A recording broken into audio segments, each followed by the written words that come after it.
Luke 20. Well, here Jesus presents us with a very powerful logic. He says in verses 17 and 18, the stone which the builders rejected, the same was made the headstone of the corner. Everyone that falls on that stone shall be broken to pieces, but on whoever it shall fall will be ground to dust. Jesus is clearly represented by the stone. He's alluding to the Old Testament prophecy of Daniel chapter 2. A stone was cut out from a mountain without human hands, representing how Jesus was born of a virgin. Then the stone hits the great image and grinds it to dust, to powder, and the dust is blown away. Now that image represents the nations of this world. And Jesus is therefore giving us a choice. He's saying either he falls upon us and grinds us to powder, to dust at the last day, or we fall upon him and are broken.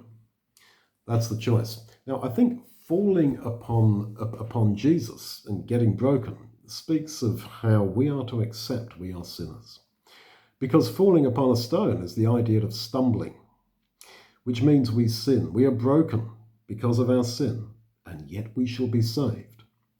Whereas those who don't repent and remain comfortably part of this world, the image, as it were, are going to be ground to powder, to be totally destroyed, back to the dust and disappear forever.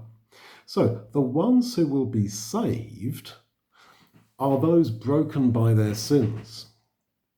Jesus began his teaching by saying that he had come to bind up the broken, to give blessing to the brokenhearted.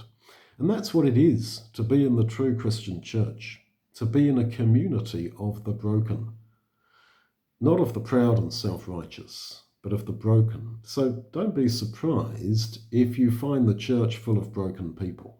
That is who we are. The good news is for us, the broken. And it is that which makes us separate from the world, which is to be ground to powder, ground to nothingness, back to dust when Jesus returns. Paul warns us to accept our sinfulness, to examine ourselves and realize it. He says, lest we be condemned with the world. I think he has this passage in Luke 20 in mind. He's just saying the same thing in different words.